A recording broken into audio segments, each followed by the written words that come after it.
It is our classic FM book on review, and tonight we're looking at a book published 2020. And this one is titled, Where is Your Rapper? It's written by First Lady, Her Excellency Bisi Adeleye Fayemi, who's joined us. Great book from Kachifo. Awilo Logomba, the last song you heard, is a Congolese soukous musician. At first, a drummer in Viva La Musica. And later on, he left drumming for singing and released his first album, Moto Pamba, with the help from Shimita Balokanta. We can go on and on the book on review. We've got Her Excellency with us, Bisi Adeleye Fayemi. Again, thank you so very much for joining us, madam. Thank you. Where was your rapper for the little girl molested by someone in your household? And you said, shh, and looked the other way. Where was your rapper when someone you know said she was raped by someone she trusted? Did you ask her what she was wearing or if she seduced him?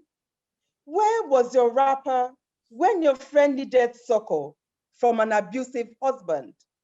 Did you gossip behind her back that it served her right? She's too arrogant. Where was your rapper when your sister or daughter told you her lecturers were harassing her? Did you tell them they must have done something to encourage them?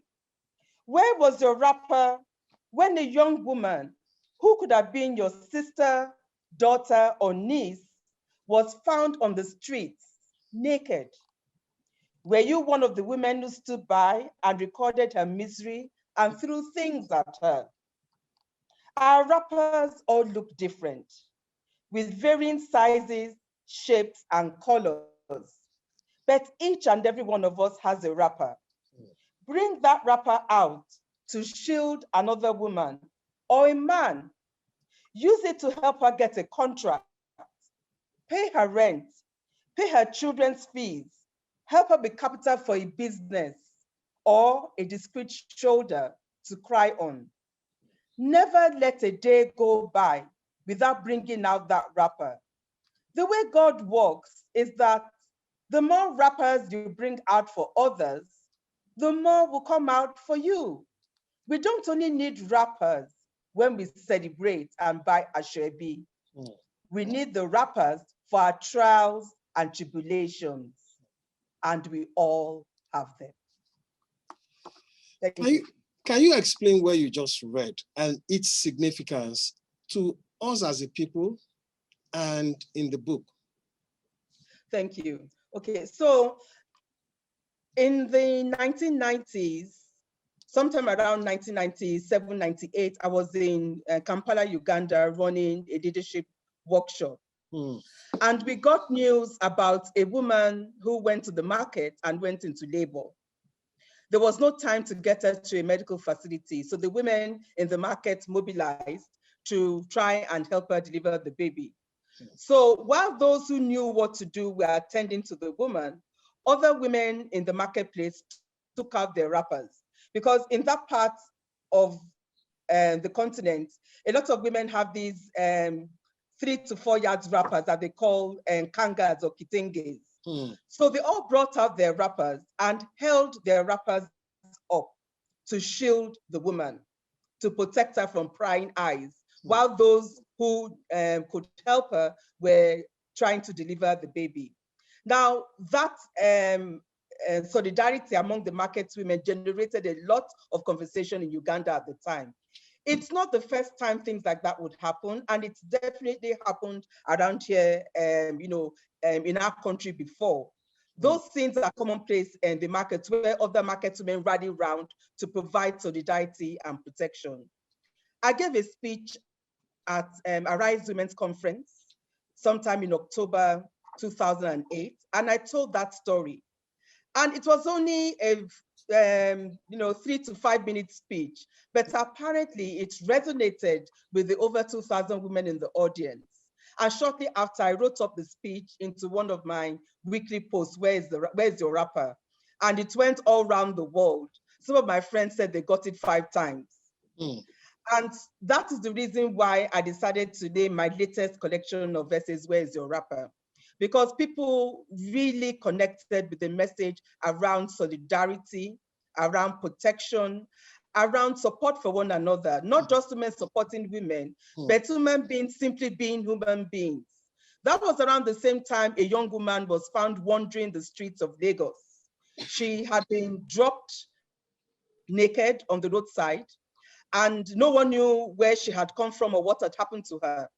But instead of rushing to help her and trying to get her medical attention, people started throwing things at her and calling her names, saying she was a victim of Yahoo boys and so on, as if that was the point. And there was a young woman there, Kira, who was trying to help her.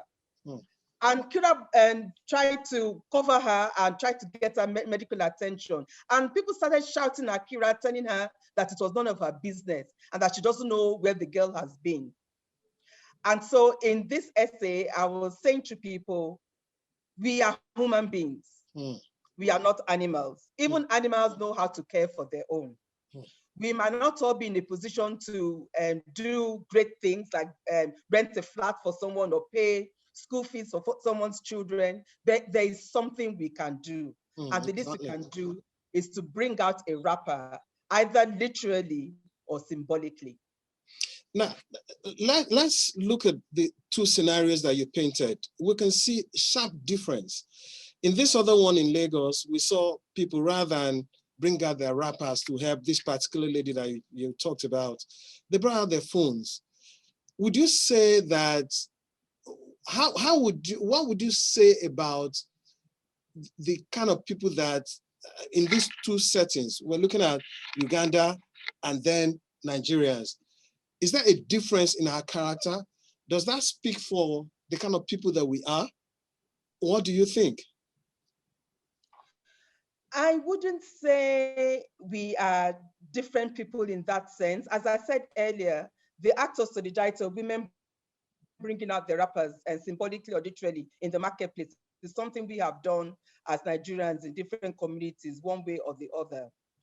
The time that I mentioned that this took place in Uganda was a time when mobile phones were not common. Not that common. They just started to, we just started to have them back then.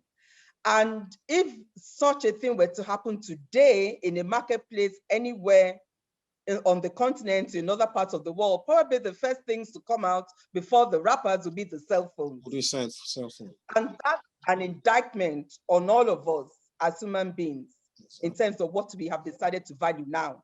Exactly. Is it more important to capture the story and go viral with information that is showcasing the distress and misery of another human being? Or is it more important for us to show people that we have compassion, that we care, and that we will rush to the assistance of a sister or a brother who needs us? All right. I think we need to decide where our priorities should lie as a people. All right, the major reason why I brought that up is because, of course, I do know that there is difference in the years that when you were talking. But I'm also wondering, is it that over the years we've lost our sense of compassion and empathy? Yes and no. I believe we are still really good people at heart. We are capable of kindness and compassion when the situation demands it. But on the other hand, I think because we are also dealing in times where people feel such a pull towards sharing information that they can put out there to prove to people that they're the first to have that information, as if there's some prize attached to it. I need to be the first to tell people about this.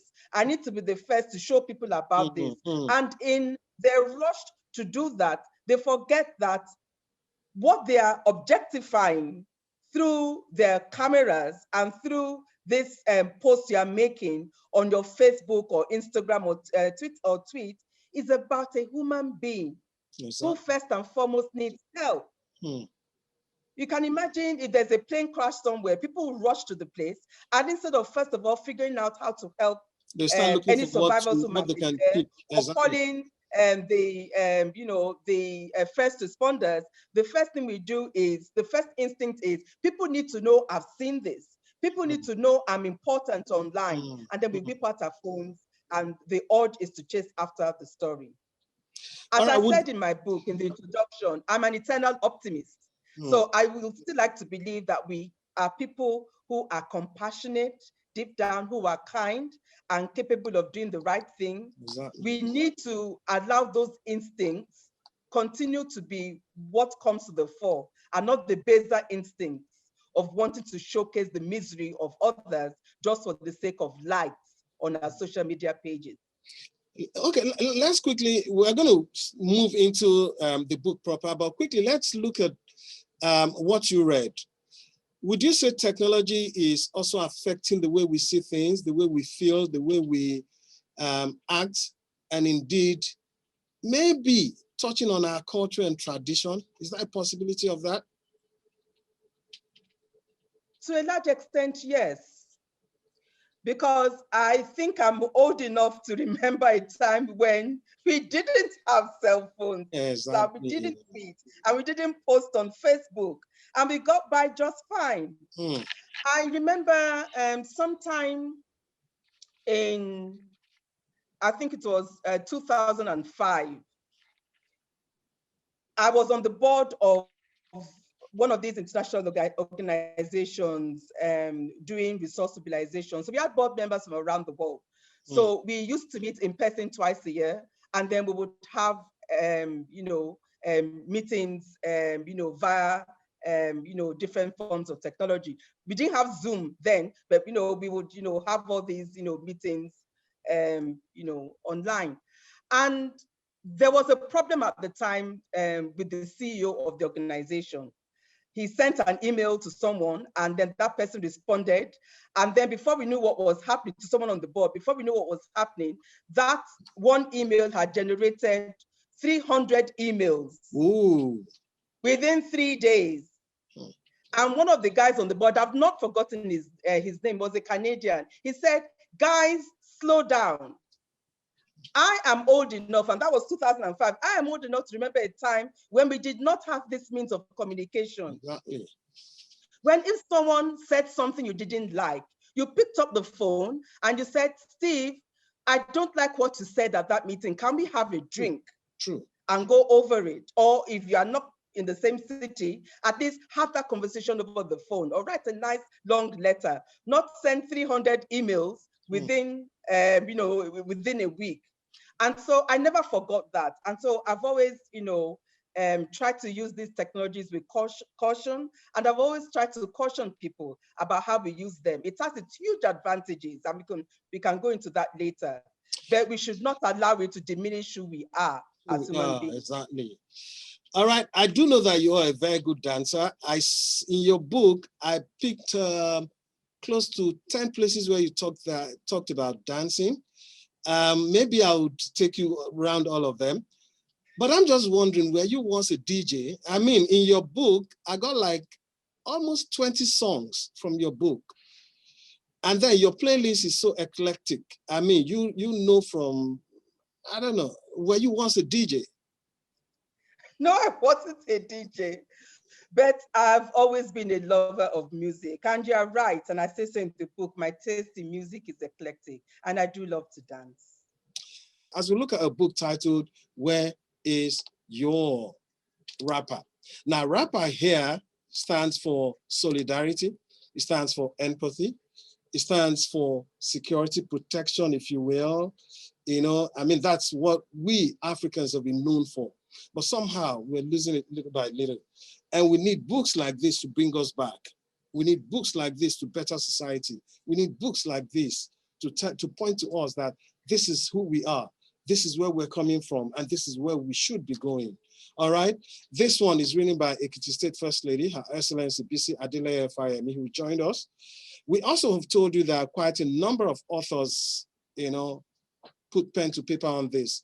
We told you about the author of Indigo, and the one called An Eminent Voice in the Arts in this country, Malara Wood. She says about this book, this is a highly readable and imaginative work, a trenchant feminist manifesto that should be required reading for all who are interested in the intersection of race, class, and gender. Shining through on every page is the author's commitment, as well as her abiding belief that change is possible. Great, great, okay? Now let's quickly segue into the first part. You know, like I said, the book is broken into 11 subheads, which we've put into 4 parts. So the first one is feminist theory and activism, and then we'll move into politics. Your Excellency, can you take us through this part, feminist theory, activism, and of course, segue into politics? While you do that, as I was reading your book, I saw the true meaning of feminism. But when I laid that with what we have today, I'm still struggling. I'm struggling. I don't know if the young ladies that we have today see feminism the way it's been said in the book or the way you see it. Please take us through this. Thank you, Benji. Well, in my own definition of feminism, and it's a definition I came to through years of being mentored, being tutored, studying, and engaging in movement building and organizing with other women. So my understanding of feminism is that it's a global struggle against all forms of patriarchal oppression. Inequality, exactly. For you to understand what feminism means, you need to understand what patriarchy means. Yeah. Patriarchy is not about individual men. It is about institutions exactly, that dominate and oppress women, and to a large extent, even other men. It is about political systems, economic systems, cultural systems, religious systems, military systems, technological systems, all institutions that have the capacity to determine that women are second-class citizens, or that can determine that women should not have a voice, or that there's limitations placed on the voice and agency of women and girls. So once you understand what patriarchy is all about, then we understand that feminism is about dismantling those systems of oppression. It's about interrogating them if we can't dismantle them. And it's about proffering solutions, an alternative vision of what the world is supposed to be. And if I was to put it, and many others have broken it down into simpler definitions, it's about equality of opportunity. Yeah, exactly. It's about women and girls having choices as opposed to choices being forced upon them.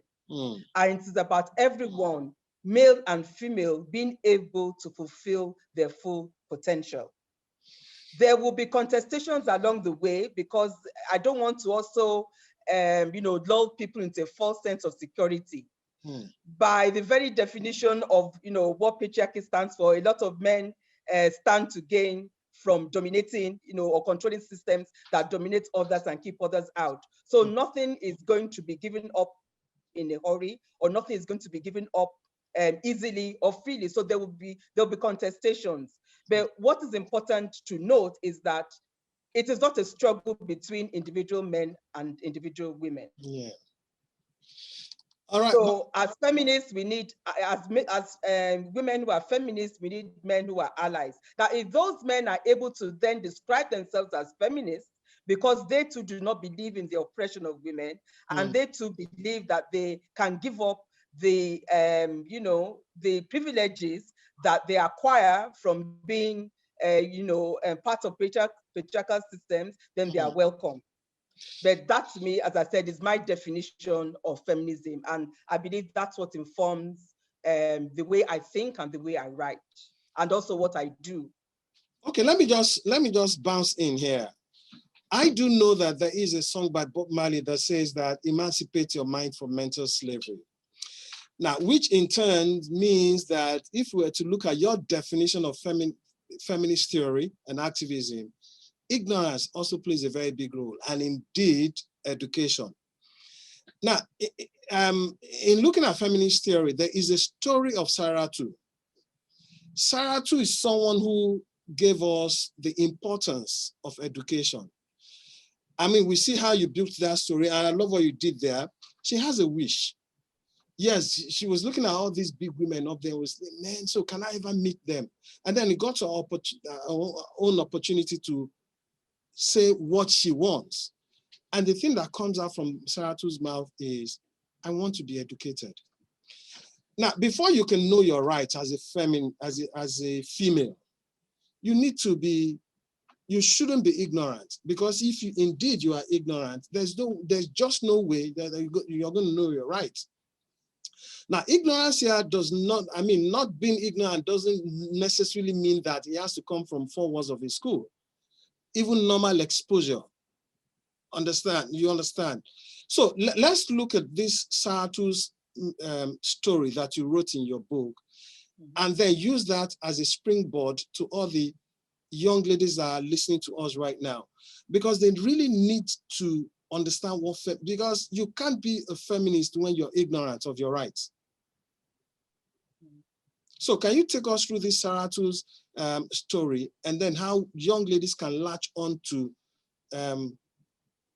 what Saratu said in your book?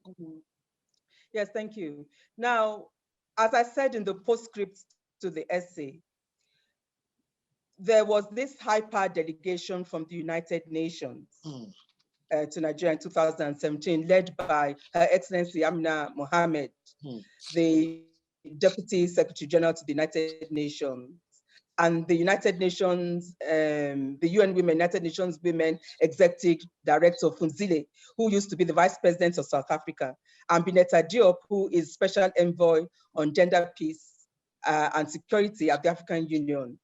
Now, these are women who are friends of mine and who I've worked with in the women's movement for many years. So they came to Nigeria on a solidarity mission, and it was time to coincide with the funeral of a senior United Nations official, the late Professor Babatunde Oshotimehin, who used to be Minister of Health, and who was, you know, a really, really great ally for those of us in the feminist movement. And so I was at this event I wrote about, where Saratu spoke. Of course, that's not her real name.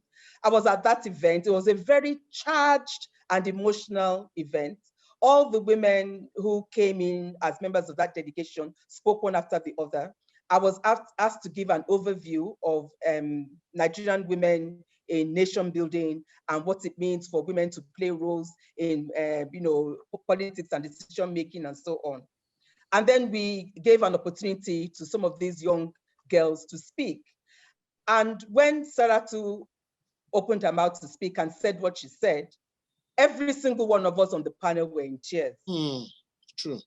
And so I wanted to write about what happened at that event. And I didn't want it to be just another narrative of, oh, these women came to Nigeria and this is what this person said and this is what that person said. I thought, why don't I write about this from the point of view of one of these young girls who came to speak to us, through the point of view of Saratu. And from what she told us, she wanted to go back to school. To school, exactly.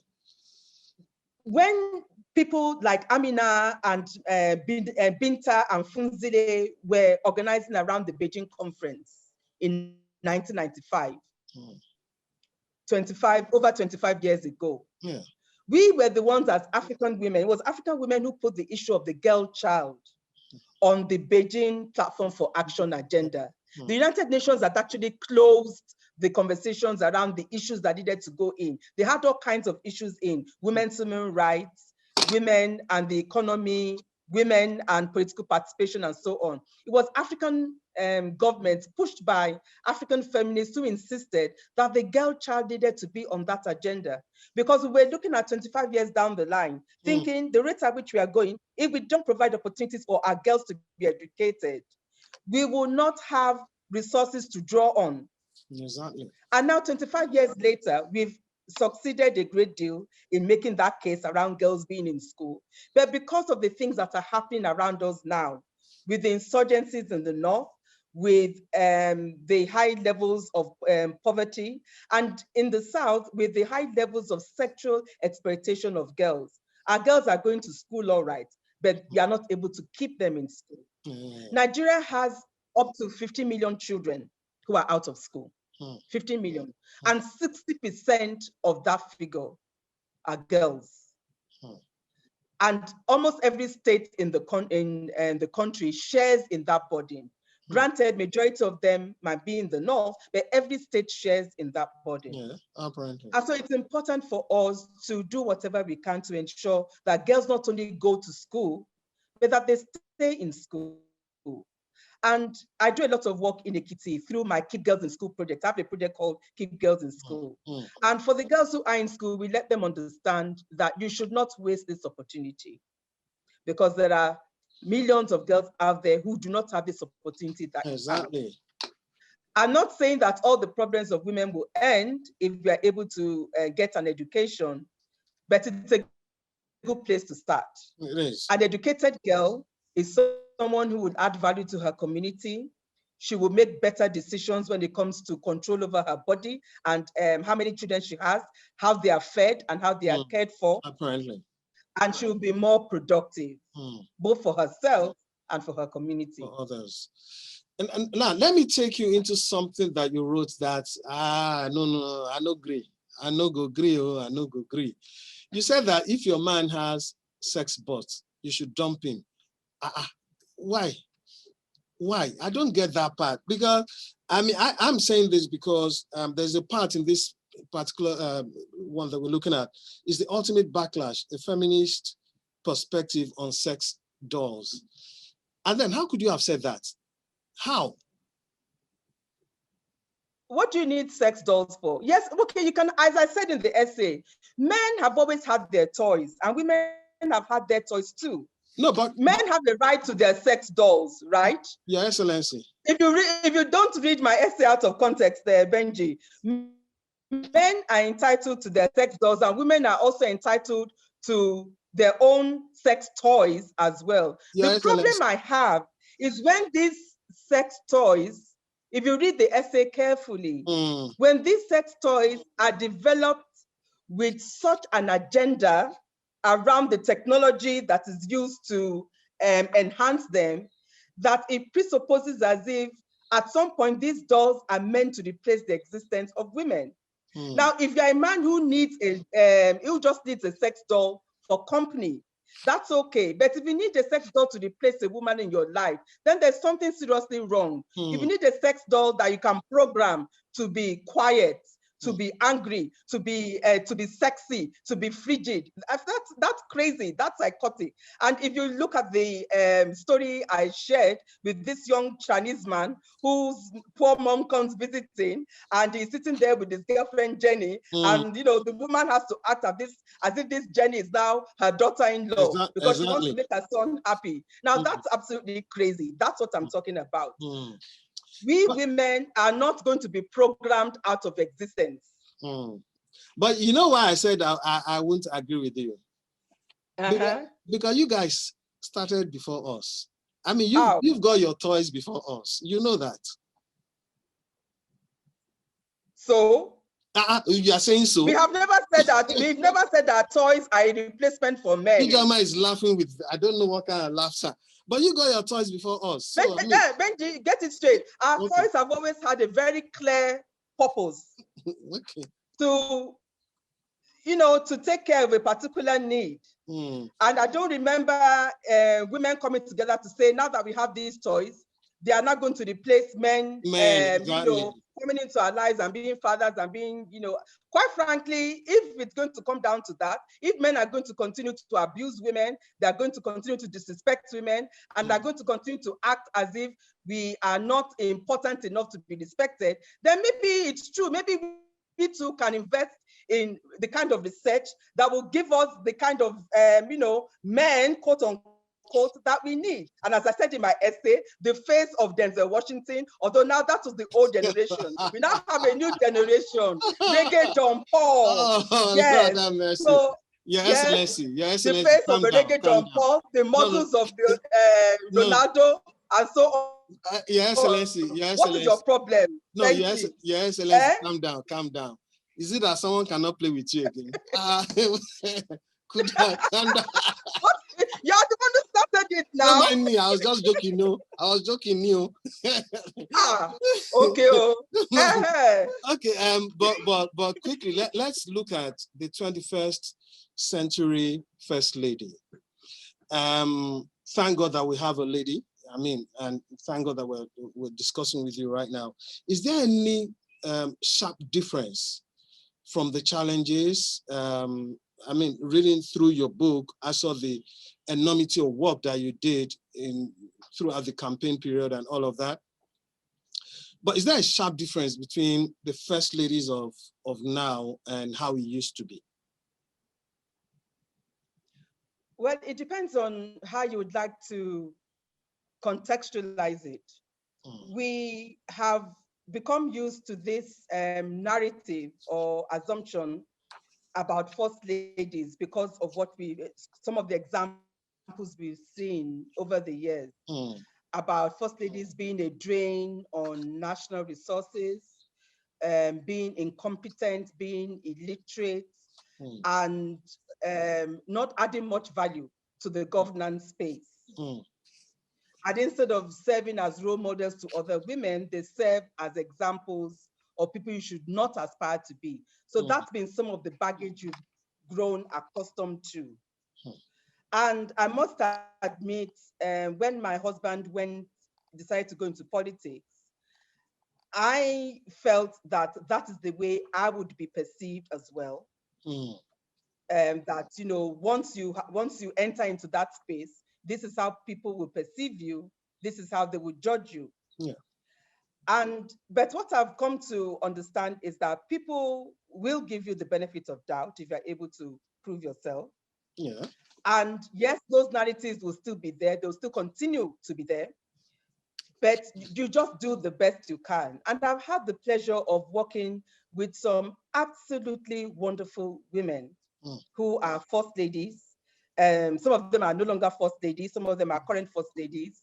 Extremely hardworking, deeply committed and passionate, God-fearing, and who I know have gone way beyond what is expected of them in their position. And so I believe that we are in this space by grace, apparently, and the mercy of God. And so whatever we can do to support our spouses, whatever we can do to support people who look up to us, let us do that. Not everyone will get the attention of our husbands. Exactly. Our husbands will not be able to attend to everybody. But whatever we are able to do, let's try and fill in that space. And this is why I was very happy last year when we were looking at what we could do around the very serious issues around gender-based violence during the COVID-19 lockdowns. That was the time when some of us first ladies decided to come together to specifically address the issue. And so we started this network called Nigerian Governors' Wives Against Gender-Based Violence. When I put out the call, I thought there would just be like 10 or 11 of us who would be interested. It turned out that everyone was concerned about it. And now first ladies in different states are doing really great things around providing, doing advocacy around the laws, ensuring we have laws in place, providing treatment, care and protection for survivors of gender-based violence, doing grassroots community advocacy and so on, and also a range of empowerment opportunities for women to make them less vulnerable. So I believe that the 21st century first lady, there are more expectations of us. And I've always believed that to whom much is given, much is expected. Much is expected. Exactly. There will always be those who will criticize. There will always be those who think you could do more. But I just believe, just do the best you can. Because this is, for me, this is just another platform, which I would leave at some point. But while I have this platform, let me use it as judiciously as possible. All right. I also do know that the graphics of life is ups and downs. Okay. Now you've taken time to tell us what you've done and how you've done them. But let's also look at yet another story in this particular portion that we are now, is the tale of two Sundays. Now, here is the first lady. We're looking at 21st century first lady. One thing that you've not told us is the 21st century First Lady also cries. There Yes. are times when she's at her lowest. Now let's look at the story of the 2 Sundays. Re-election, so much hope. And then before all the re-election, so much work has gone into it. Roadshow, name it. You've been there for like 3 days, no sleep at all. You have to wake up, and the announcement came and your husband lost. At first you were in the bedroom, you didn't even know what to do. People were downstairs waiting for you. You didn't know what to do. Now, how does the 21st century First Lady handle situations like that when they are at their lowest, and then move on to the next Sunday that came and it was good news? There's something my late father told me about politics. He said he wasn't a politician, but he was very politically engaged. He used to tell me that politics is something that will take you to the greatest of heights. And it can smash you to the ground in an instant. Exactly. I've never forgotten that. That morning that I described in the book, the tale of the first Sunday in 2014, there were people waiting for me outside. And as I was getting ready, I got a call from a former First Lady of my state, Irilu Angela Adebayo. Her husband, she and her husband lost re-election in 2003. So if there was anyone who would know what it's like, it would be her. So she called me and she started to speak to me in that very soothing, sweet voice of hers. And as I heard her voice, I started to cry. And I said, people are out there, I don't know, I don't know, what to say to them when I go out. And then she said, because I know how people behave under those circumstances. We had court cases before that we had lost. And when we lose the court cases, people cry and cry and cry. Sometimes the way people cry, it's as if they are so shaken, you think that it's their firstborn who has died. Men, women, old and young. I've seen it so many times. And I've also learned that when you start, if you show any emotion, they take their cue from you. So if you show any emotion, it triggers them even more. Exactly. So she said, you just go out there and raise the song and encourage them, which is exactly what I did. So I walked into the living room and I started to sing. Awajua Shegun Lo. Awajua Shegun Lo. So of course they started to sing with me. And I thought, and then they would have been thinking to themselves, is this the woman we have come to console? Yeah, exactly. Right. But I got the job done. I was able to console people. I was able to get people to calm down and let them understand that it's one of those things. Everything has a purpose. God has a purpose for everyone. We wanted to spend 8 years. God said, no, your journey for now is 4 years. And we give God all the glory. We've had the election. No one has died. We are hale and hearty. We will live. And then God determined that after a 4-year break, we would come back again. Hence the tale of the next, of the second Sunday. And so one of the many lessons I've learned in all that is that we should have faith. We should have faith, exactly. And we shouldn't stop believing in ourselves. And then there's one part that you didn't tell us. I mean, from what you said, we can see support system is very good. Trust is also very good. In fact, there's trust in your book. You got the right support system from Madam Adebayo that called. He gave you all of the boost and all of that. But in between, there's something you didn't tell us about the next Sunday when your husband was announced a minister. No, when he was announced governor. Oh, governor. Yes. All right. Okay. After 2014, we lost the election. 2015, he became minister. That's what I'm saying. Okay, you mean I left that out? Exactly, you left that out. Okay, true. Yeah, well, that's true. Well, we'd heard, we kind of knew that it was going to happen. But it was when it was actually announced and the papers came in that morning and was there in print. My mom was the first to call me. And as I was talking to my mom, I started to cry. Right. So yes, that was, that was really heartwarming.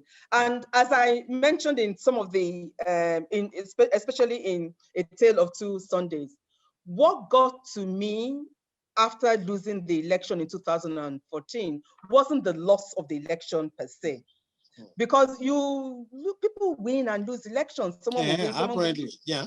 So we didn't expect to lose, but we lost. So for me, that was not what hurt. What hurt was what came after.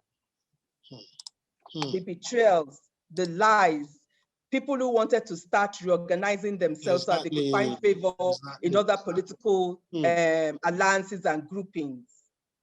And then they would now start painting a particular picture to justify their decisions. That is what hurt.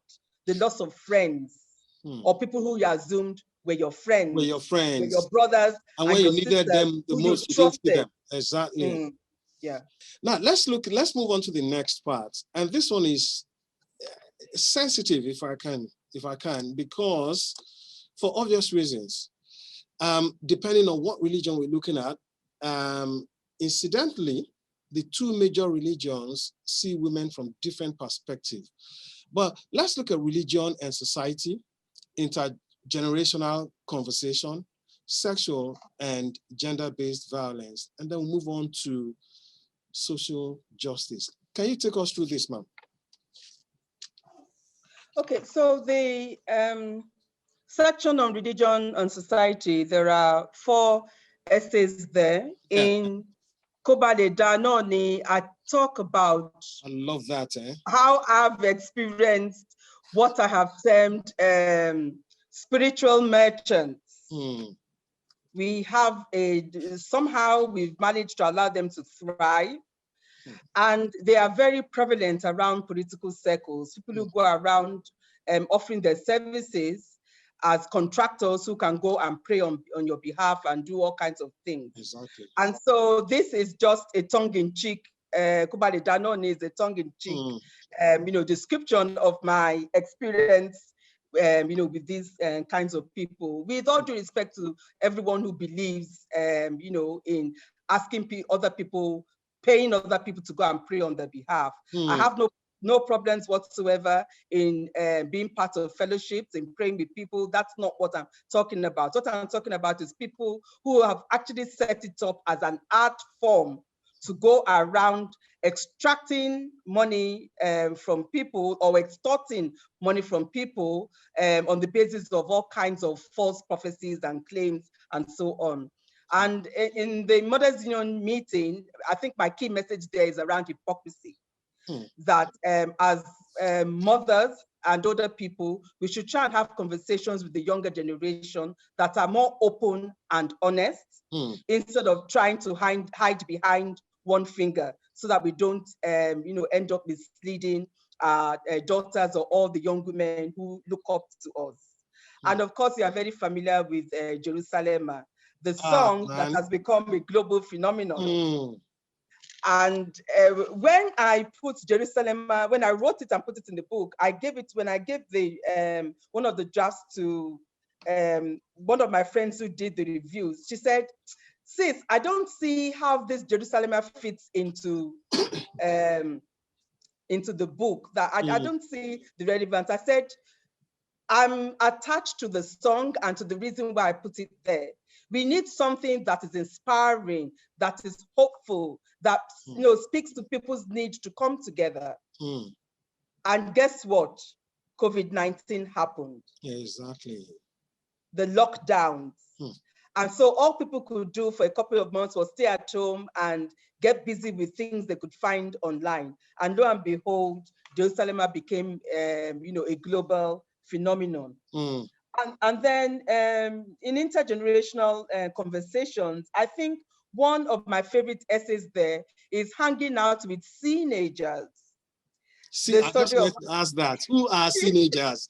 Exactly. Teenagers are older people who have seen it all, people in their 60s, 70s, 80s. I think the threshold for admission is 60s. I didn't qualify to be a teenager. As I said in the book, when we met at the meeting in Liberia, I was the one carrying the bags for these older women. I was the one helping them set up their internet, things that younger people were doing for me. And the couple of days I spent with these aunties was absolutely amazing. I learned so much, and it gave me a sense of the kind of expectations that younger people would also have of me as someone who can provide them with advice that they'll find useful. And the fact that people are watching the things you do, the way you dress, the way you eat, the way you do things. And so I really enjoyed, that concept of being around older people and seeing how they are now enjoying the fruits of their labor after having worked for so long. So I think that's one essay that I really like in that section.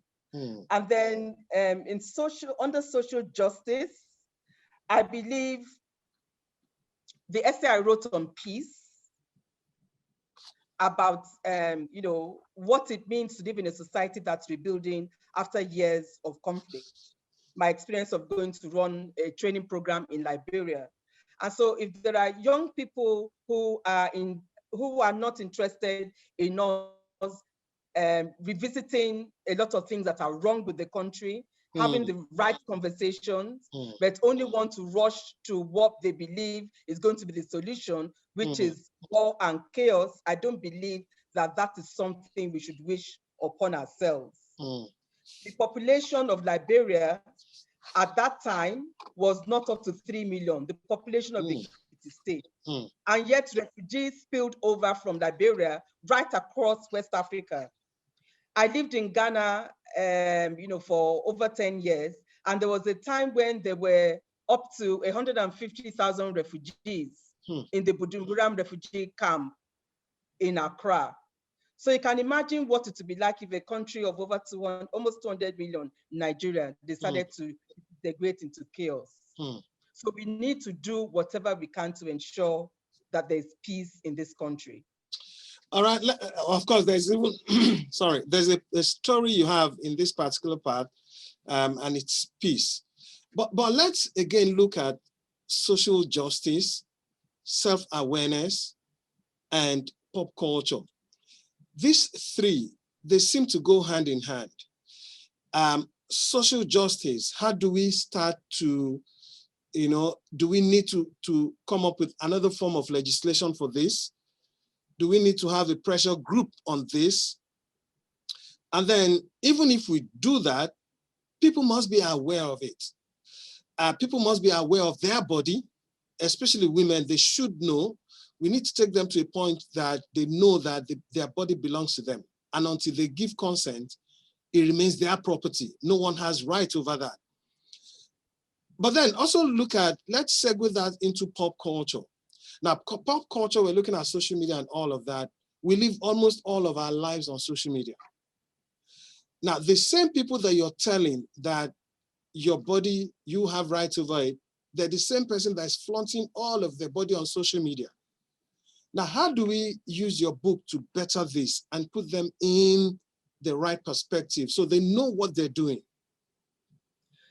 Thank you, Benji. But I believe you are talking about sexual and gender-based violence, asking if we need legislation around. That's what you're talking about. Yes. Yes.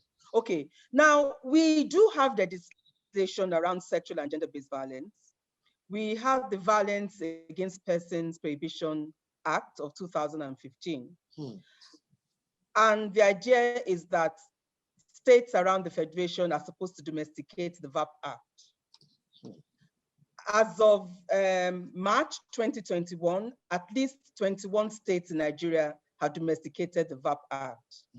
Remember I told you earlier on that governors' wives, they got together and decided to do some advocacy around gender-based violence, working with civil society organizations and women's rights groups around the country. And one of the things we did was approach the Nigerian Governors Forum, asking them to declare a state of emergency on gender-based violence. And that was done in June last year.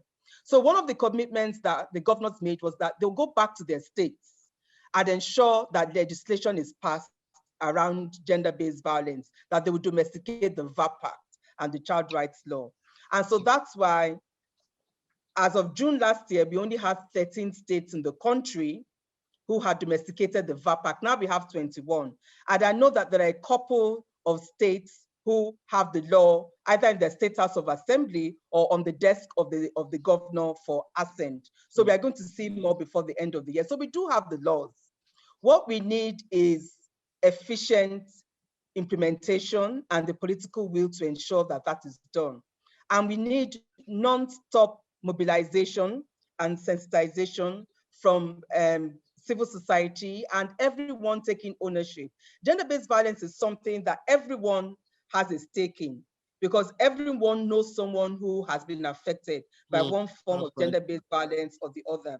And so we all hold one piece of the solution in our hands. Now, linking that to the issue of social media and exhibitionism and people showing off their naked bodies and so on, we do not want to perpetuate a narrative that blames victims.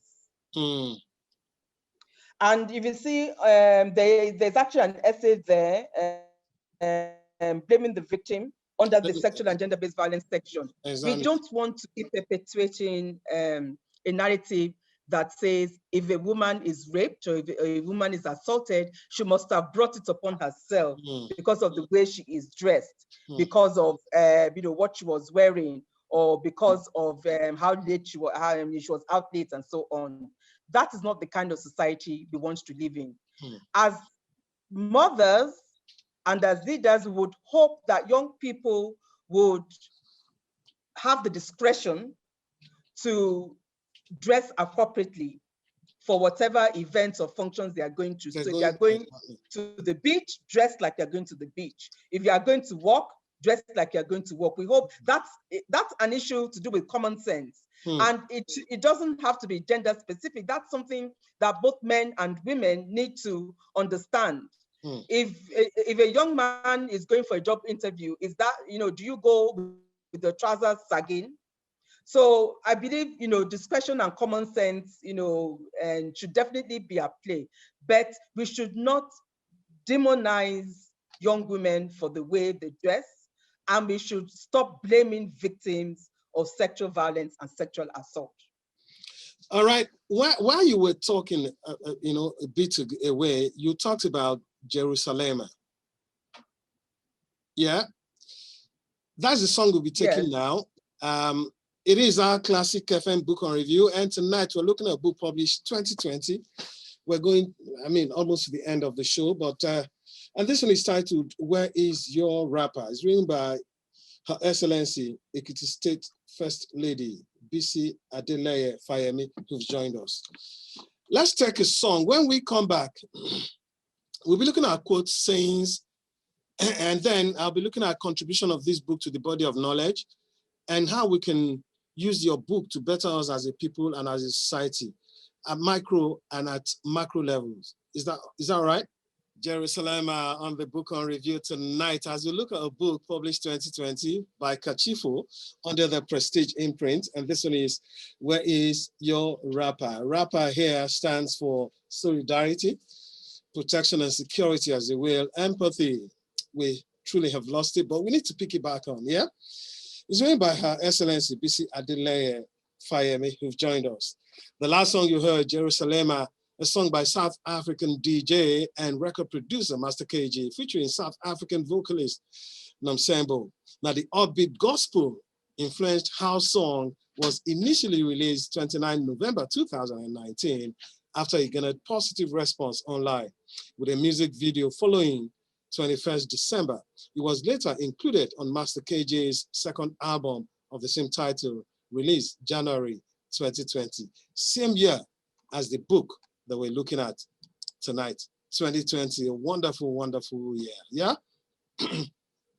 Nice to have you back on, Your Excellency, and thank you for joining us again. Thank you. Now, quite a lot you said in your book. There's so many parts of your book. I can tell you that in 3 hours, we won't finish your book. But then let's look at some of the things that you said in your book, and you're going to latch on all of them. You said in your book We get so focused on running the world through our daily endeavors, we don't realize when the world begins to run us. This is when we find ourselves bereft of humor and laughter. What do you mean by this? Well, I think that comes from being in the, finding ourselves in a situation whereby we find it difficult to just simply laugh and have a good time because we are weighed down. We are working too hard. We are too worried about paying our rent, our children's school fees, about keeping our cars on the road, about keeping ourselves safe. And these are very genuine fears. But this is the same country I grew up in, where at this from the point when I came back from England with my parents. This is the country where my father used to take me out every other week to go and watch Baba Salah. I wrote that's what you are quoting from the essay I wrote on humor. So as a little girl, I used to go with my dad to watch Baba Salah and other stage plays because he loved the theater. And life was not this hard then. We were not living our lives afraid of what was going to happen to us the next minute, afraid of going out with our children to the beach, to a restaurant, or to the theater.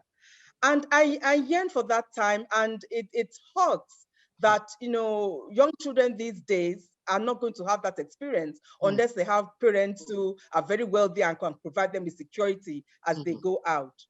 So it's very hard for us to find it in our hearts to, you know, to just laugh and enjoy ourselves and have a good time.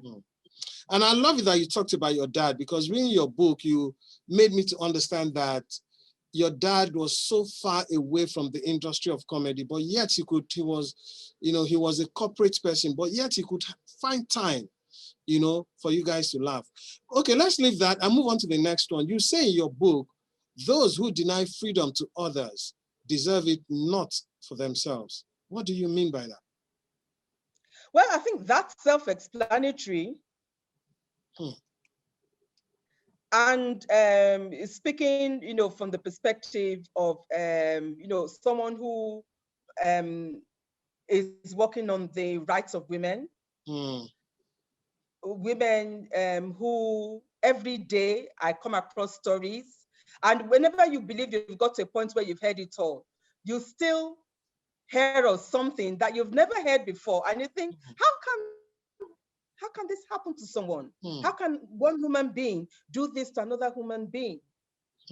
And so if we believe that we are in a position to determine the freedoms of others, one day your own liberty will come into question. Exactly. All right, you also say in your book, as we go through life, we are always in transition from one thing to another. It could be milestones, it could be professional, tragic, or painful. All we can do is prepare for the next transition if we possibly can, or learn to survive it. Now, this reminds me of what I've always said, that life is not about age, but about stages. All right, so I love that. I think that is also self-explanatory. So let's move on.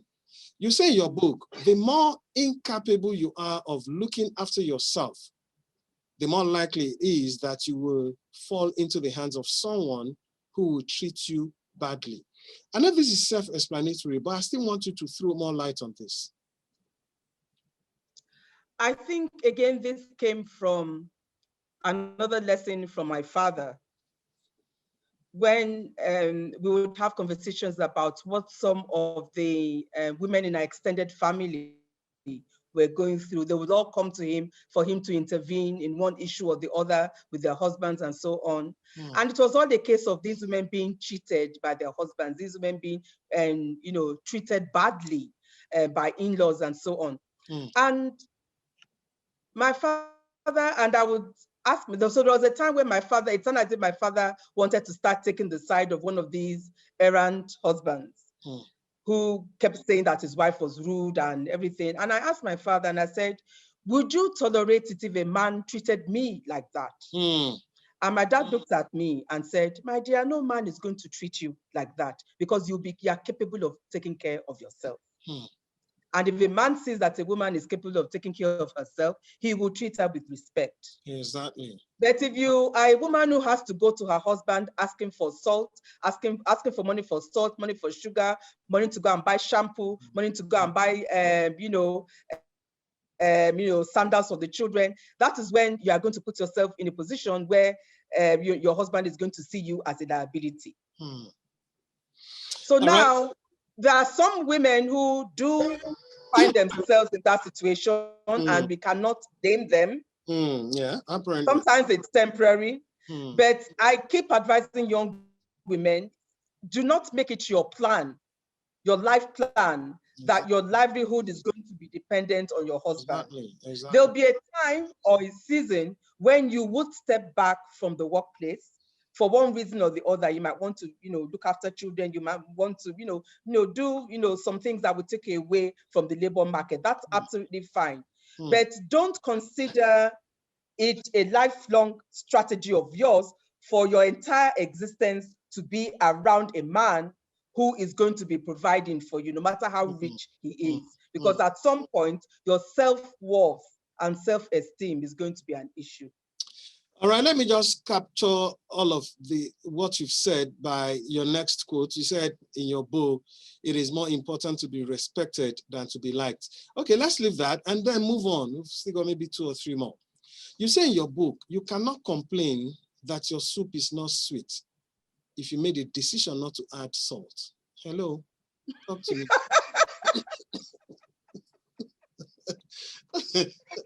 I read it in your book. Oh.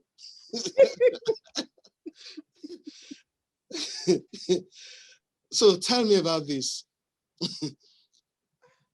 Well, if I remember correctly, that is from A Kettle of Rice. Exactly, a kettle of rice. Well,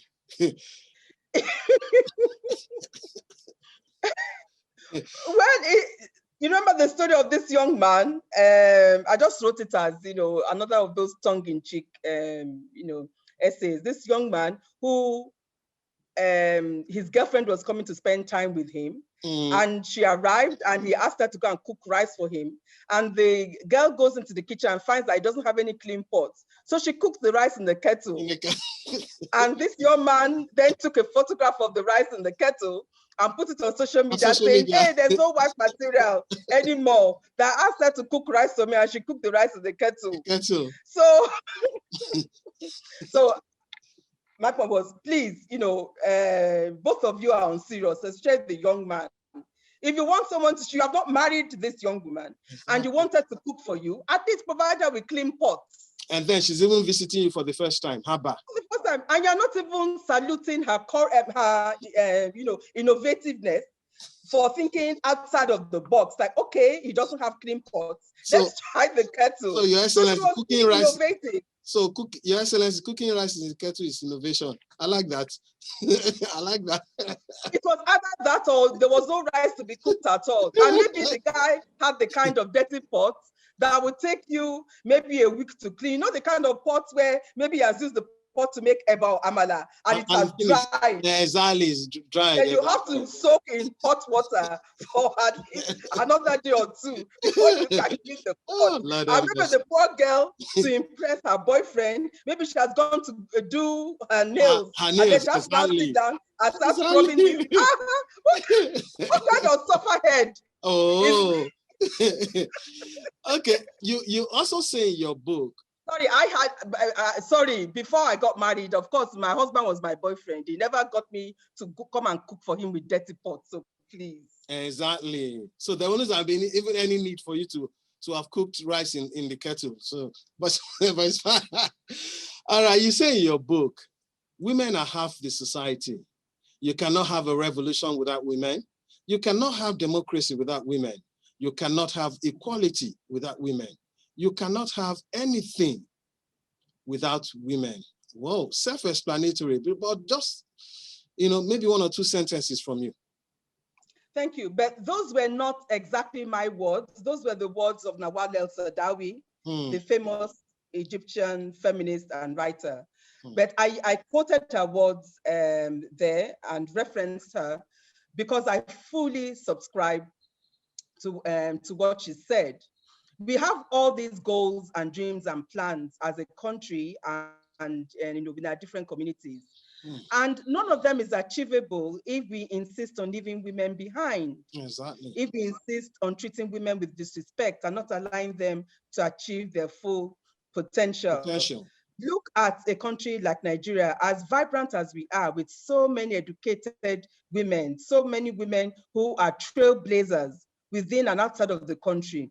And yet we have less than 5% of women in our National Assembly. And I'm sure you're aware that there are some states in this country where there is not a single woman in the State House of Assembly.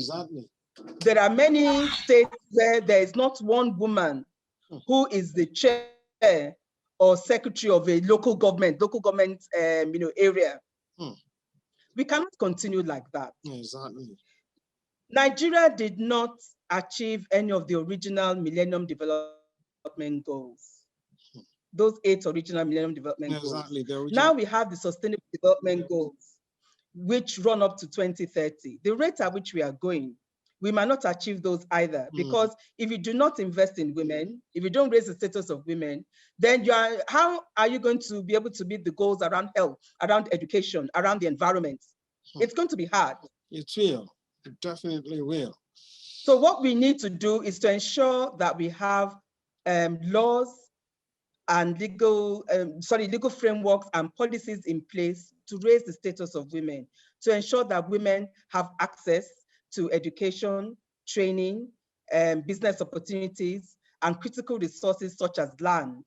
We need to ensure that women have access to qualitative healthcare services, because Nigeria still has one of the highest maternal mortality rates in the world. And women can't continue to die because they're trying to give birth. And we also need to do something to stem our sexual and gender-based violence pandemic. We are talking about the COVID-19 pandemic now. It's a pandemic that met a pandemic, with us, and COVID-19 will leave us.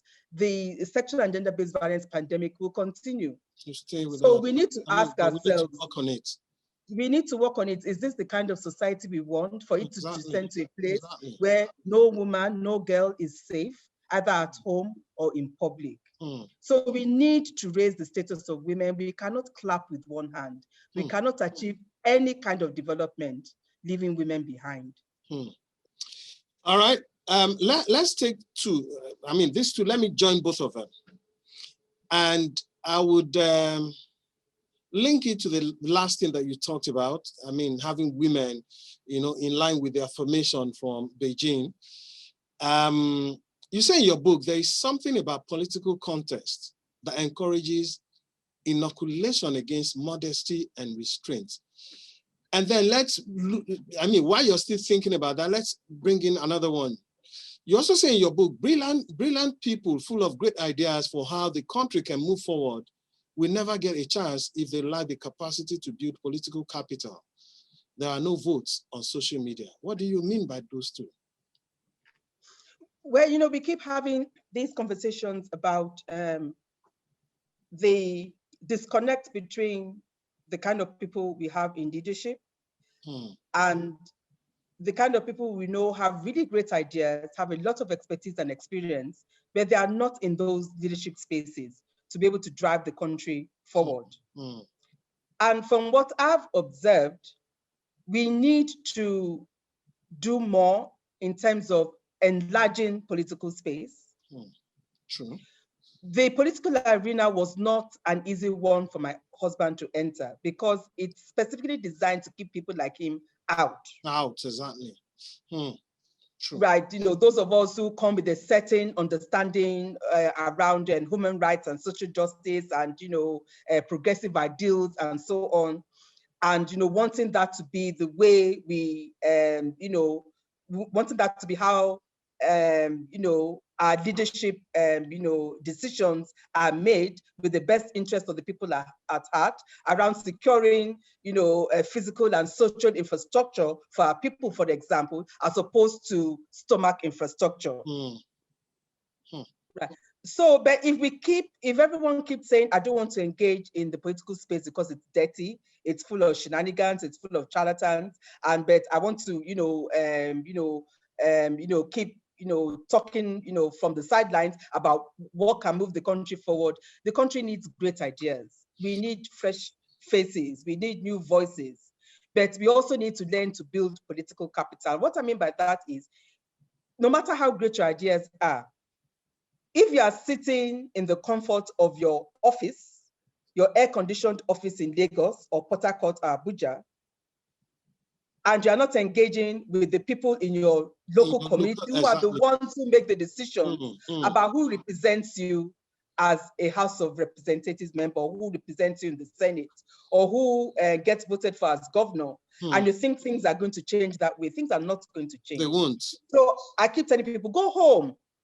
Go home and start supporting things in your community. Take an interest in local politics. It does not mean that you have to join a political party yourself. It doesn't mean you have to be engaged in partisan politics, but be involved in how decisions are made. Be involved in how things are organized. Offer scholarships. Help build a local school, local clinic. Help fund community days. That way you have a sense of how these decisions are made locally.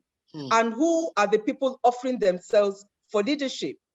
And so when the time comes, people will remember that you have done, such and such for them, and then your name gets thrown in the mix. These things don't happen overnight. Because you see people wait till like 6 months to an election cycle, and that's when they start saying, I want to be a senator, I want to be a governor. It won't happen. It's not going to happen. It won't happen. And I totally agree with you, because there's a part in your book where you also say that no one places power in the hands of those in the margins. I love that when I read that. That's a very good one. Let's close with this. A good number of us seek validation from the outside. There's something you said in your book. You say, we live in a world where personal accomplishments and goals are not enough unless they have been validated through the eyes of others. I love that when I read that. I love that. Your Excellency, are you a very good dancer? I believe I am. So why are you stammering now? Because I'm not sure why you are asking. Because in your book, for example, on page 30, you said, and the dancing I can do. On page 32, you said, I will dance more. On page 56, you said, we all sang and danced. You want me to continue? All right. Now, maybe we should close now, but quickly, let's take a song for maybe a minute, just a minute. This song also featured in your book. You talked about magic system in your book. Yes. Magic system. Mm-hmm. This is legal. It is our class. It is our classic FM book on review, and tonight we're looking at a book published 2020 by Kachifo under the Prestige imprint, and this one is titled "Where Is Your Rapper?" It's written by Ekiti State First Lady, Her Excellency Bisi Adeleye Fayemi. Join us again. Bam, bam, bam, bam, bam.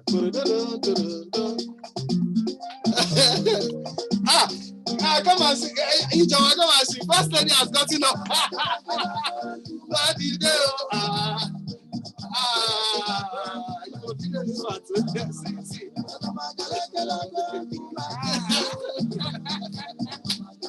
Come and see now.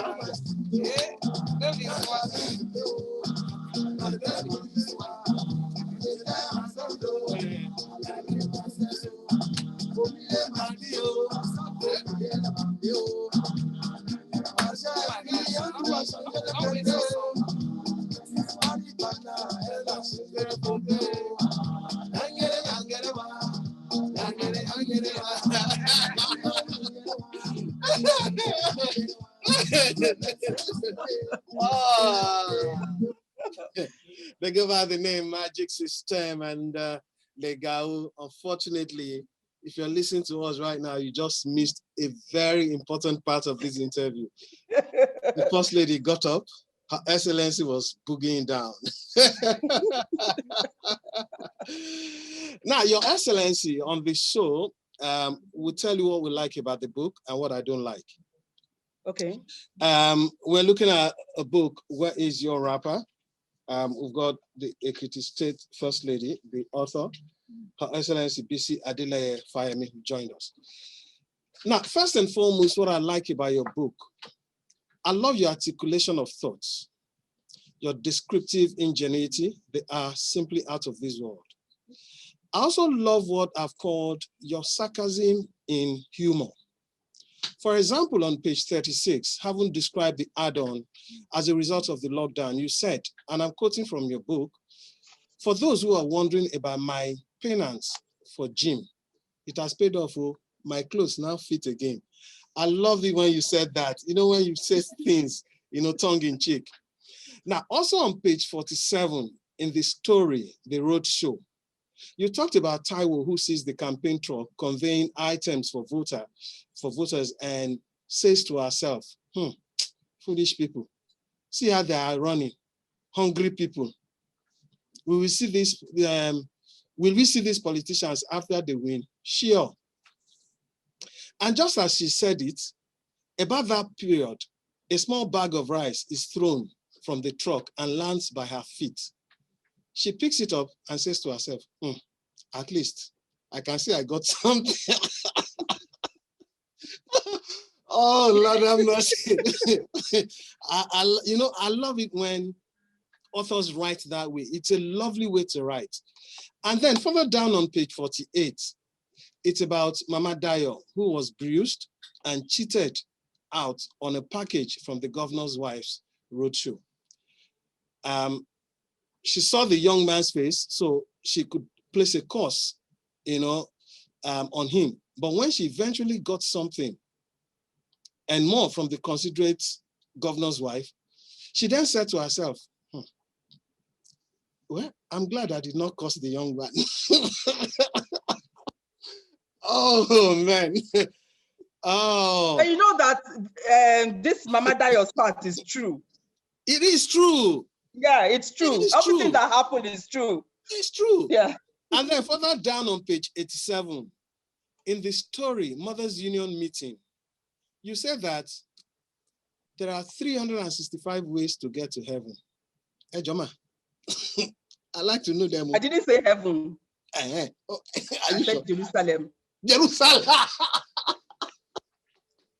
Oh, Lord have mercy. Now, these are some of the things that I love. I love the way you describe. I love the way you bring sarcasm without necessarily being sarcastic. You bring in sarcasm in humor. I also love, I don't know who designed this. The person did a wonderful job. Whoever designed this did a wonderful, wonderful job. I love the fact that what you have is African print. Is this Ankara or what? It's Ankara, and it was designed by Muyiwa Aluko. Lovely. The guy did a lovely. And my good friend Dola Shunei is the one who said, since Bisi, don't use a photograph this time for the cover of the book, because I'd sent her. She needed to do something for the Arcade Book Festival last year. Yeah. So they needed to go to print. So they needed us to send the book cover. We hadn't agreed on a book cover. So we sent her something with my photograph for it, just like we've done with Loud Whispers. And she got back and said, please don't let us use a photograph. Let's, do something else. So so we got a couple of people to put things together, and I chose this. So this is designed by Muyiwa Aluko, who is here with us on our communications team in the state. Earlier on, I asked you if you were a DJ, if you were ever a DJ. Let me ask you another question. Are you a journalist? Of course, I've always written. Because the way you wrote like a journalist. You wrote like someone who, there's a combination of journalism and classroom style of writing. That is, you did so well with it. Thank you. No one can fault your writing. Another thing I like about your book, unfortunately, that I don't like, not that I like. I don't like when I pick a book and I can't find an error in it. I don't know. I don't like it at all. Really? There are no errors? The editing, so perfect. They did a very lovely editing job on this. There's one tiny place I saw, but that one would fly. I mean, the editing is superb. Lovely. I give kudos to you. Thank you. These are essays that I write that go out every week. And when you write something that's going to be read by the whole world, offline and online, I don't know about other people, but I tend to get a bit paranoid because you can't afford to make mistakes. So I read them over and over and over again. I get a second opinion to make sure that to make sure that there isn't something that I've missed that needs to be corrected. So by the time it gets around to putting them together for a publication, the errors that might have arisen are significantly minimized or totally, taken off the table altogether. But let me disappoint you. We've had books on this show that were filled with errors. They were filled with errors, and unfortunately, there was an author who came in the studios, and I can't remember what over 10. Your Excellency, are you still there? I'm here. Yeah, I can't remember. Maybe I'll ask IJ. There was an author that came, yeah, with one book like that, funny book. Yeah, the book was talking about him having a dream, more or less. Can you remember what I rated that book? 2 over 10. Yeah. It must have been awful. Very awful. So I mean, you can then start to understand what I mean, that you did a lovely job. The editing, and then the texture of your book. I mean, picking up your book with the size, one would expect that it to be heavy. Unfortunately, you pick it up, it's not as heavy as it looks. For me, these are little things that I look out for in a book. You did do, that's lovely. Okay. Thank you. What I don't like is that I didn't find any mistake. I don't like it at all. I don't like it at all. Okay, Benji, the next one I do, I will put in a few mistakes in it for you to complain about. Don't try me. I will see them. I will see them. All right. Quickly, before I bring the publicist, let's look at what would you consider your major contribution to the body of knowledge with this book? And then by extension, how can we use your book? How can we apply your book to making us a better people? Micro, macro levels, how? And not just that, also ensuring that your book can help us put structures in place, make our polity more credible, if you will. How? Well, I believe because I happen to be a middle-aged gender specialist, feminist activist, social entrepreneur, writer, mother, wife, identity. And every time I write, I bring one or more of these identities to the way I view the world. Each of these identities gives me a certain amount of freedom,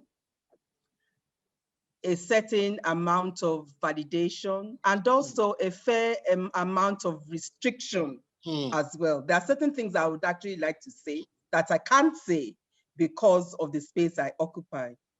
But because I have all these different identities, I'm able to take on different personas every time I write. And I also have diverse interests.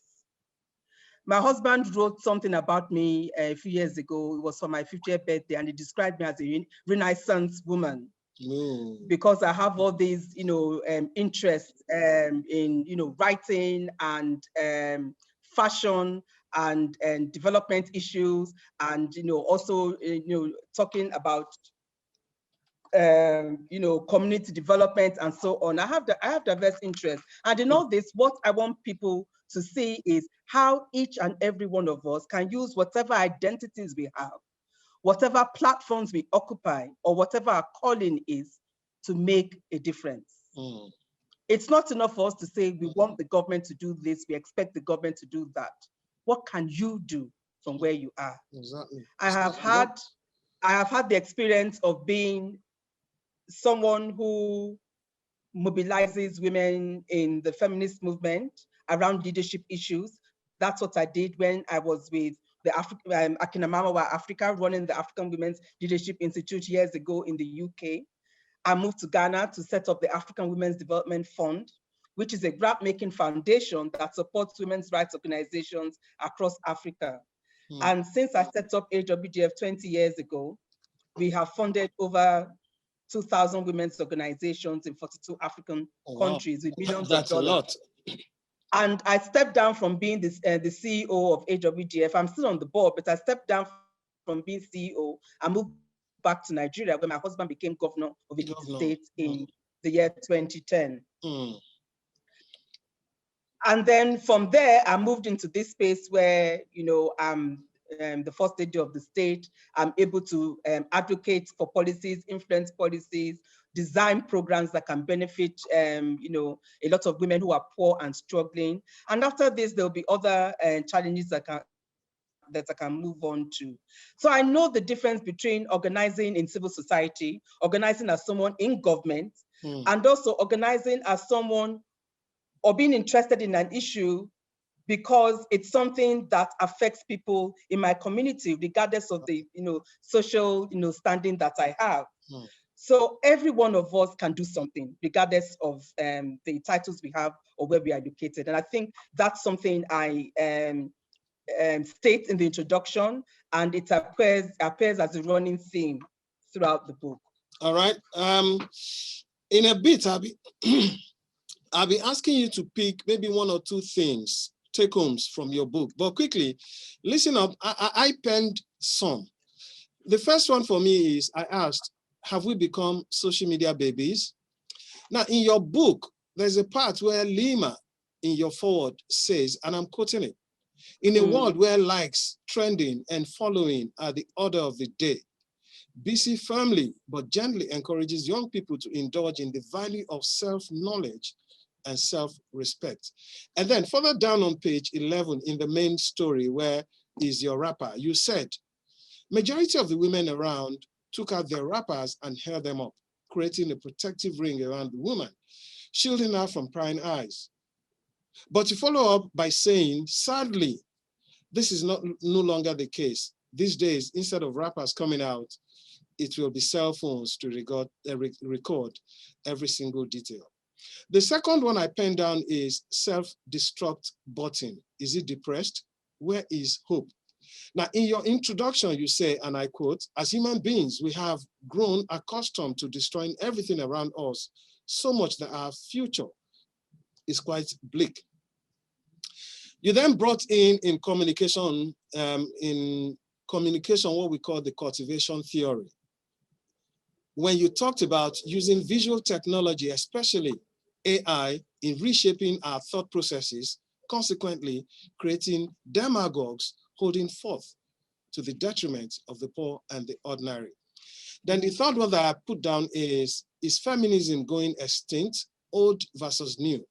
Now on pages 6 and 7, you itemized what feminism should be: equal opportunities, non-discrimination, respect for women's choices, women's control over their own lives and dignity. But further down the page, after sharing an experience and some scenarios, you also say in your book, almost daily, I am forced to question what has become of feminist values and principles.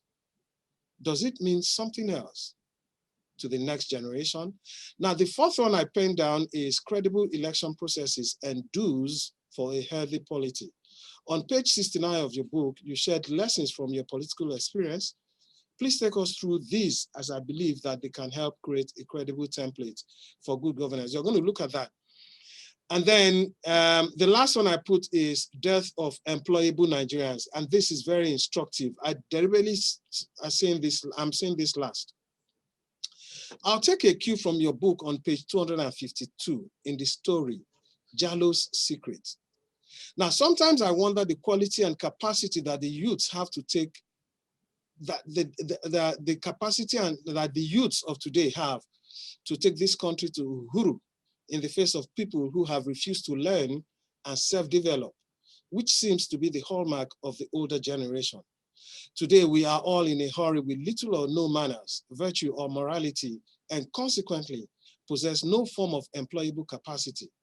In this Jallo's Secret story in your book, we again see this play out when young apprentice, after apprentice, get their start-off grants and equipment from their master goldsmith, Jallo. Very typical of this generation to blame others and refusing to take responsibility for anything. The young apprentices sought a powerful medicine man, Bemiwo, who know their former master Jallo is having customers and making money while they are not. Now, picking up the book, well, let me say, go out there, pick up the book and find out what happens after that. Now, let me leave you to give us maybe one or two themes, and then we'll close on this. Thank you very much, Benji. Wow, you really, read this from cover to cover. And what can I do now? I'm humbled, really, I'm humbled. Man. Thank you so very much, man. Thank you. But I think I would like to leave with, I'd like to leave 3 words for us. The first is dreams. Let's continue to dream. Let's know that our dreams are valid. And if we can help it, don't allow the dreams of someone else to die on your doorstep. True. I like that. Whether it's through helping the person with a loan, with school fees, with a shoulder to cry on, bring out your wrapper and help another person accomplish their dreams. And if you do that, then your dreams, they come true. The second is about service. We are all called to service. We all have a calling. For some of us, it might be obvious. So for some of us, it might not be, might not be that obvious. And some of us might have multiple callings over a lifetime. The important thing is we all have a calling, and when we are called, we need to answer that call. We need to answer that. And the third is, and the third is about hope. True. Let us not lose hope. Sometimes hopelessness and helplessness renders us paralyzed. And when paralysis sets in, there's no action, there's no movement, there's no progress. And the devil wants no, and of course the devil thrives on that, because then it means that civilization as we know it will grind to a halt when we are incapable of dreaming, we are incapable of serving, and we lack hope and we are helpless. So let's continue to dream, let's continue to be of service, and let us have hope.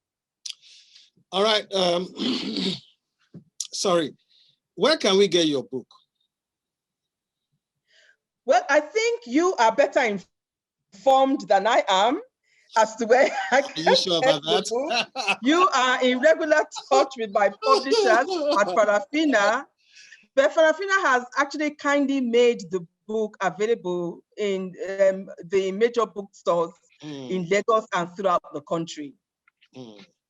So I think all the MedPlus pharmacies, for example, should be able to have the book. And as I said, all the major bookstores in Lagos. And it's available on Amazon as well. All right, we must rate your book, but there's something I deliberately kept. The song, keeping the best for last, have you? The best. Yeah, that should be Vanessa Williams. Save the best for last. Save the best for last, yeah. We'll be ending with a poem.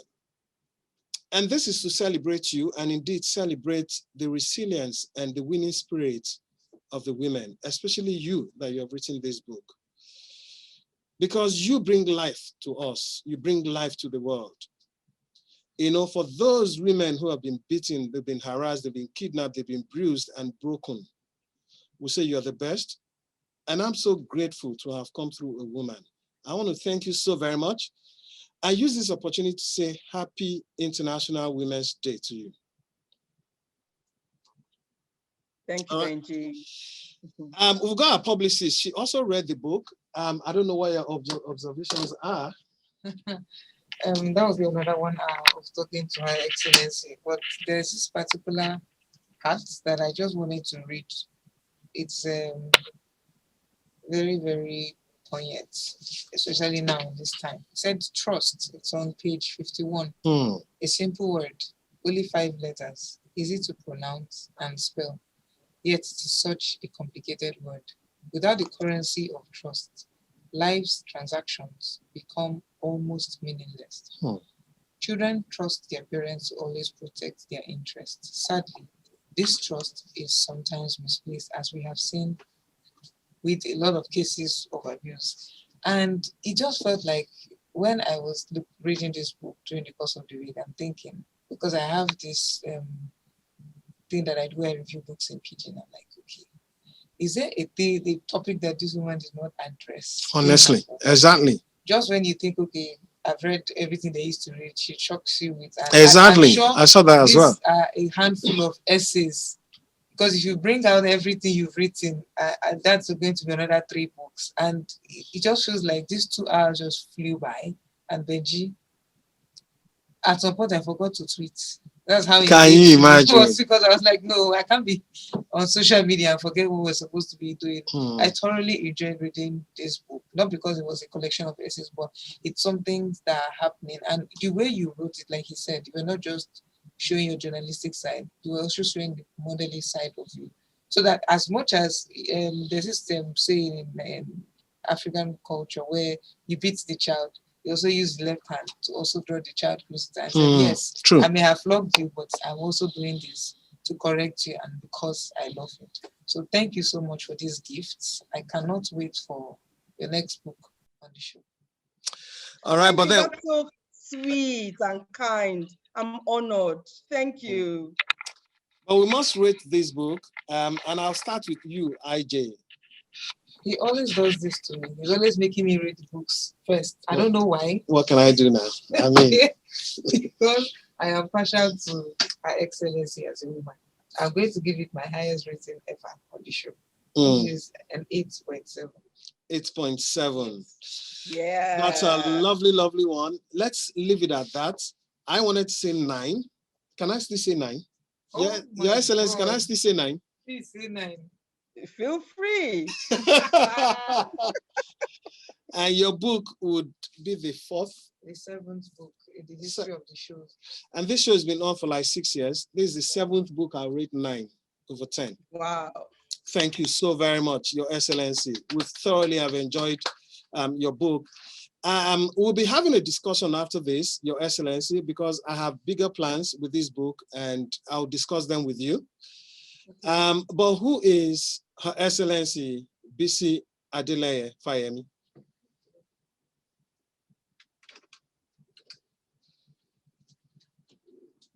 Oh, you want me to respond to that? Of course. Oh, well, I thought I had covered some of that in our conversation. I know you have. Well, can you give us an abridged version of Your Excellency? Okay, my name is Bisi Adeleye Fayemi, and my friends and supporters around here in Ekiti State and beyond call me Erelu Bam Bam. Hey, nice. You see, now you didn't say that before. Yes, I have a background in international development.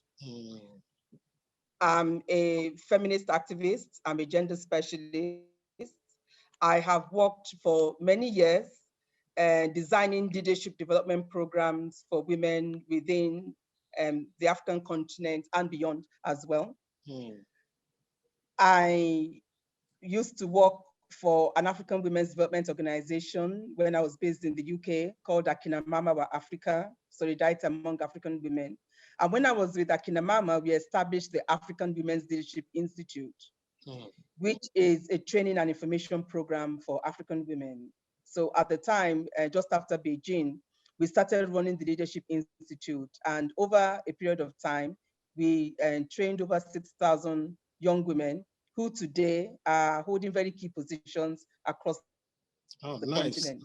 And one of them is actually the vice president. One of them is actually the vice president of the Gambia. Can you imagine?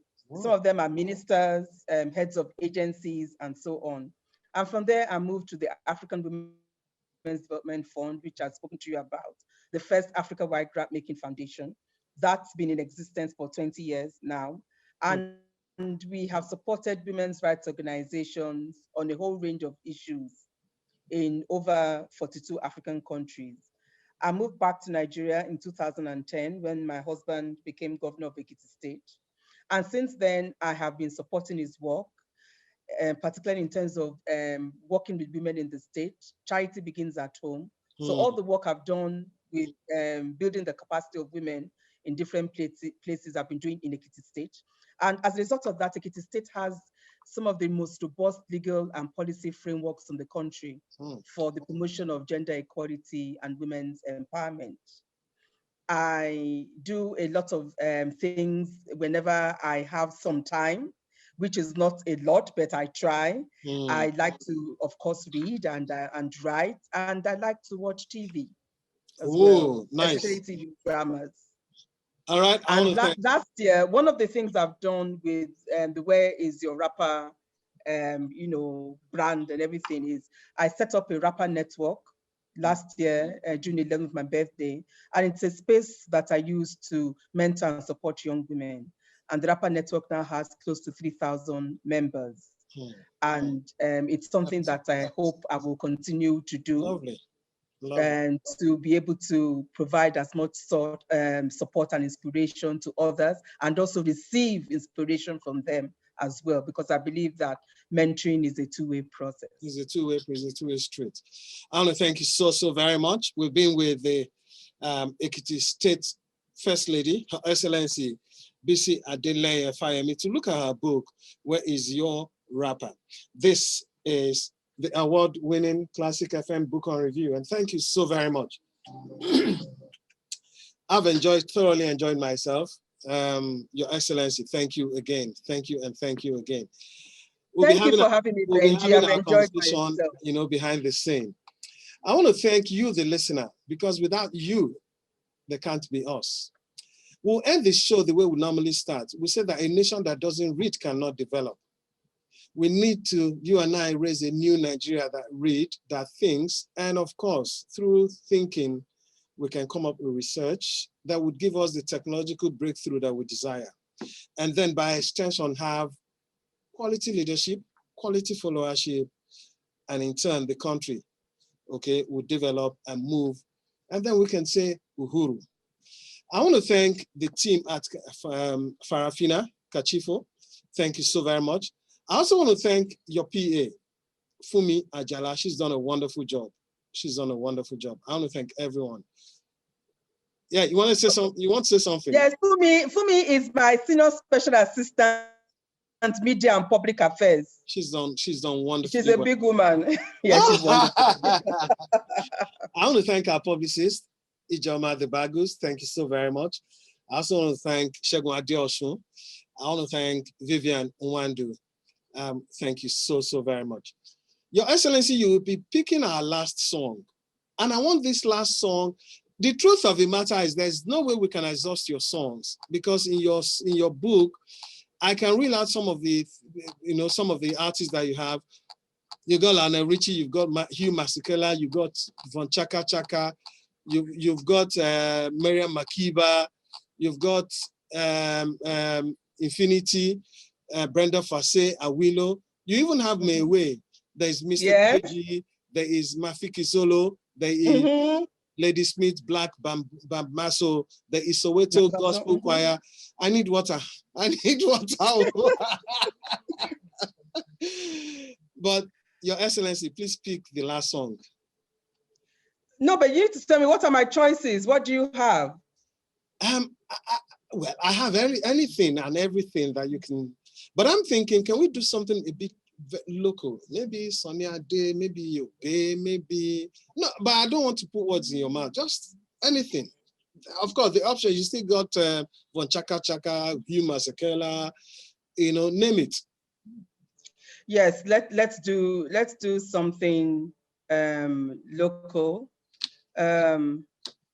So what should we do now? I love Tiwa Savage. Tiwa Savage. All right, we'll take something from Tiwa Savage. There's this song produced by, okay, let me give you the options that are, can we do Kele Kele Love or Love Me, Love Me, Love Me?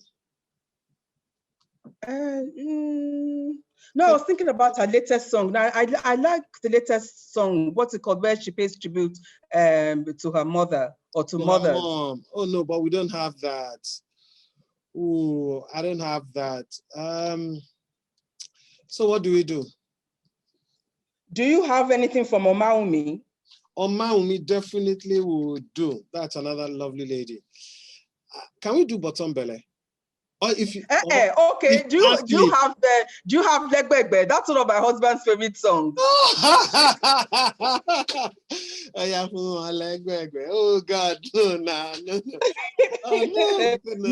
Mr. What's he called now? Mr. Real. Mr. Real. Mr. Real, no. Yes, my husband loves that song. Hey. Even though he can't dance to save his life. I'm even thinking maybe one of these days we need to also have His Excellency. He has a book. He has many books. Many books, exactly. I would like to have him on the show. And we will talk about that. Nice. That would be nice. He would do that. Yes. So what's our conclusion? And also, I hope you noted that this is my 4th book. Please take us about your first 3 books. Actually, no. You have loudspeaker. Yeah, it's my 4th book. Yeah. Yeah. Which are the first 3? Well, the first 3 are Speaking Above a Whisper. That is my autobiography, was published in 2013. So that's a memoir. For my 50th birthday. It's a memoir, yes. And then Speaking for Myself. It's a collection of essays and lectures over a 20-year period.